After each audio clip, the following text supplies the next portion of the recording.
स्वयंपाकघरातून निघणारा कचरा म्हणजे आपल्या भाज्या निवडल्यावर जे वेस्ट निघते ते एक अशी पुटडी बांधा. या पुटडीमध्ये मी आहे ना थोडंसं 1 मूठ वर्मी कंपोस्टसुद्धा टाकलं आणि नंतर ही पुटडी बांधली की आपल्या याच्यातून 2 मग पाणी काढून घ्यायचं खताचं आणि एका बकेटमध्ये 1.5 ते 2 मग तुम्ही टाकू शकता. याच्यामध्ये सगळ्या भाज्यांच्या उरलेल्या साली टाकलेल्या होत्या आणि थोडं वर्मी कंपोस्ट टाकलेलं होतं.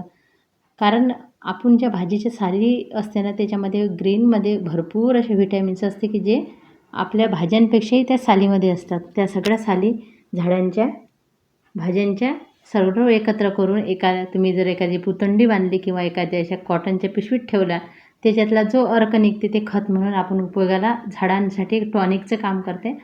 मध्ये मध्ये आपण झाडांना पाण्याच्या स्वरूपात हे असे खतं देऊ शकतो. इथे बघा भरपूर असे झाडं घनदाट होत आहे आता पावसाळ्याच्या सीझनमध्ये. पाऊस मात्र खूप कमी आहे यावर्षी. पावसाचं काही सांगता येऊन नाही राहिलं. जेवढा पाऊस येईल तेवढे झाडं खूप छान होणार आहे. आणि आता ह्या अशा खतांचा उपयोग मी बागेमध्ये करत असते. इथे बघा अंगूरचा वेल, हे मला वाटतं हे खरबूजचंच वेल आहे. कारण उन्हाळ्यात भरपूर फळं खाऊन बी टाकले होते आणि आज अचानक एवढं मोठं फळं दिसलं ना त्याचं, तर मला मी शॉर्ट व्हिडिओ बनवला आहे त्याच्यावर. कारण खूप आनंद होते जेव्हा आपल्या बागेमध्ये असे रिझल्ट मिळतात तर, आणि मेहनतीची सफल झाल्यासारखं होते. आणि अशा खतांचा उपयोग करून जे खतं आपण बाहेर फेकून न देता कचरा न वाढता बागेमध्ये असा उपयोग करू शकतो. त्याचा पूर्ण अर्क निघेपर्यंत आपण पाण्याच्या स्वरूपात झाडांना देऊ शकतो. नंतर ते उरलेले वेस्ट खत बनवण्यासाठी आपण टाकू शकतो. अशा पद्धतीने झाडांची वेलांची ग्रोथ जबरदस्त आहे. आणि वॉटर लिलीला बघा मी खूप कमी प्रमाणात देते वॉटर लिलीला थोडं थोडं, कारण याच्यामध्ये जे काही गुणधर्म असतात ते आपल्या झाडांना मिळावे म्हणून.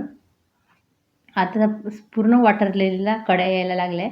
हे अपराजिताचं वेल इतका जास्त फुलं असतात पण तुम्हाला ते काय माहिती येतच नाही व्हिडिओमध्ये, कारण अंधार पडते असा आणि जेवढे फुलं आहे तेवढे दिसत नाही. आणि अशा पद्धतीने हे अशाच लिक्विड खताचा मी बागेमध्ये उपयोग करते. खरं तर इथे बघा किती कळ्या आलेल्या आहे आपल्या कंपाऊंडला. आणि हे अचानक लक्ष गेलं बरं, हळूहळू हे झाड इतकं खराब झालं होतं माझं की याला एकही पान राहिलं नव्हतं. जेव्हा पहिल्यांदा फुलं येऊन गेले, मी ज्या फुलांची पूजा केली होती, नंतर मी याच्यावर एकही पान राहिलं नव्हतं. मी सर्व खराब झालेले पानं कापून टाकले. अचानक बघा आता पाऊस आला आणि पानंही आले आणि कळ्या बघा किती आल्या. 3 कळ्या आता तरी मला सध्या दिसते आहे. मागच्या वेळेससुद्धा भरपूर फुलं कळ्या आल्या होत्या या कमळाला. हे मला खूप छान वाटलं कमळ. आणि बाकी झाडांना पाणी तर देत आहे. सर्व प्रकारच्या बागेमधील झाडांना असे लिक्विड खत वेगवेगळ्या प्रकारचे मी बनवत असते. आणि आपल्या झाडांना कोणत्याही केमिकलचा वापर न करता मी माझी बाग फुलवते.